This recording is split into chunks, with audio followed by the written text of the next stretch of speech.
Hello everyone, चला तर मग आज बघणार आहे आपण घरी अगदी सोप्या पद्धतीने मार्केटसारखं एकदम मऊ मुलायम श्रीखंडाची रेसिपी। तर माझा व्हिडिओ तुम्ही स्किप न करता शेवटपर्यंत बघा। दह्याचा चक्का जो आहे, घट्ट दही जे आहे ते आपण घरीच बनवणार आहे। काल ही रेसिपी मी गुढीपाडव्यासाठी केली होती, पण गुढीपाडव्यामुळे मी इतकी बिझी होती की मला व्हिडिओ करायला वेळ मिळाला नाही, म्हणून मी आज ही रेसिपी टाकत आहे, तुमच्यासोबत शेअर करत आहे। सुरुवातीला आपल्याला एक खोल असं बाउल घ्यायचं आहे, त्यावर आपल्याला डबल लेअरचा कापड घ्यायचा आहे।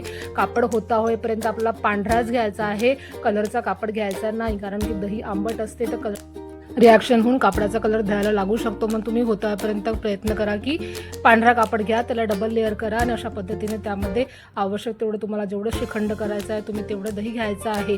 मी 1.5 लिटर दही घेतलेलं आहे आणि ही साधं सोपं आहे। तुम्ही रात्री जेवण केल्यानंतर सर्व तुमची कामं आटोपल्यानंतर तुम्ही अशा पद्धतीने दही जे आहे ते कापडामध्ये गुंडाळून तुम्ही त्याला सेट करायला ठेवा, म्हणजे दही जे आहे सकाळपर्यंत चांगलं सेट होईल, म्हणजे त्याचा चक्का जो आहे तो चांगला होईल। बघा अशा पद्धतीने त्याला घट्ट बांधून घ्यायचं आहे। आपल्याला पांढऱ्या कापडामध्ये एक मस्त घट्ट गाठ बांधायची आहे आणि उंच ठिकाणी आपल्याला त्याला लटकवून ठेवायचं आहे, म्हणजे पाणी जे आहे दह्यामधलं ते बरोबर निथळेल।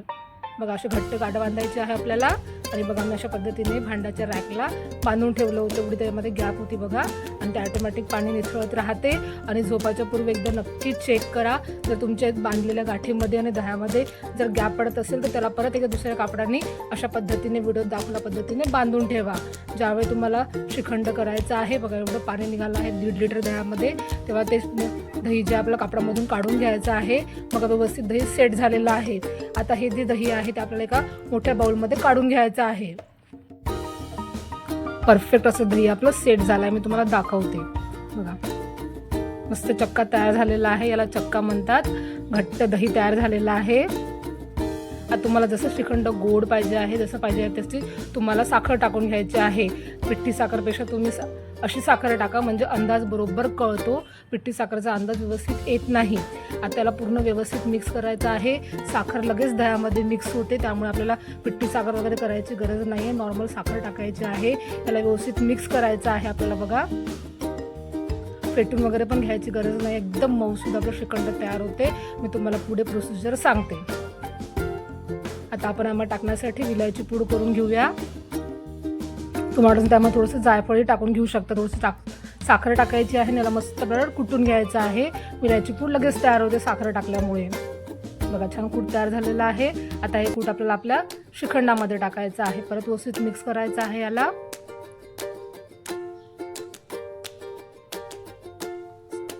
साखर मेल्ट व्हायला काही वेळ लागत नाही, मस्त मेल्ट होते। याने आपल्याला नाही का साखरेचा गोडव्याचा आपल्याला अंदाज कळतो व्यवस्थित पिठी साखरपेक्षा। आता त्याला व्यवस्थित मिक्स करायचं आहे। आता आपल्याला एक चाळणी घ्यायची आहे, कुठली बी चाळणी चालते, प्लॅस्टिकची किंवा मी तुम्हाला दाखवते त्या पद्धतीची चाळणी घेतली तरीही चालते।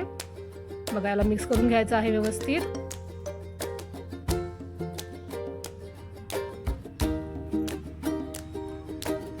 मिक्स झालं व्यवस्थित की बघा अशा पद्धतीची चाळणी घ्यायची आहे। तुम्ही प्लॅस्टिकची आपली सप्टे चाळणी असते ना, ज्याने आपण मैदा वगैरे चाळतो, ती चाळणी घेतली तरी चालते। आता अशा पद्धतीची चाळणीमध्ये आपल्याला टाकून घ्यायचं, ज्या प्रमाणे आपण पुरण कसं चाळणीमधून बारीक करून घेतो त्या पद्धतीने आपल्याला हे श्रीखंड जे आहे ते बारीक करून घ्यायचं आहे। यामुळे काय होते, ते एकदम मऊसूद तयार होते। बघा तुम्हाला दिसत असेल व्हिडिओमध्ये की आपलं श्रीखंड किती छान तयार झालेलं आहे, एकदम मऊसूद मुलायम तयार झालेला आहे। साखर पण व्यवस्थित मिक्स झालेली आहे आणि जायफळ पण व्यवस्थित मिक्स झालेला आहे। आपल्या आवडीचे ड्रायफ्रूट्स घ्यायचे आहे, मी बदाम काजू घेतलेले आहे। तुम्ही यामध्ये तुमच्या आवडीचे फ्लेवर टाकू शकता, पिस्ताही टाकू शकता, म्हणजे पिस्ताचं श्रीखंड आपलं तयार होते।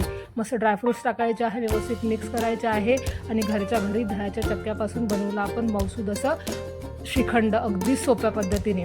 तुम्हाला माझ्या आजची श्रीखंडाची प्रोसिजर कशी वाटली ते मला कमेंट करून नक्की सांगा। तुम्हाला व्हिडिओमध्ये कळत असेल की आपलं श्रीखंड किती परफेक्ट तयार झालेलं आहे।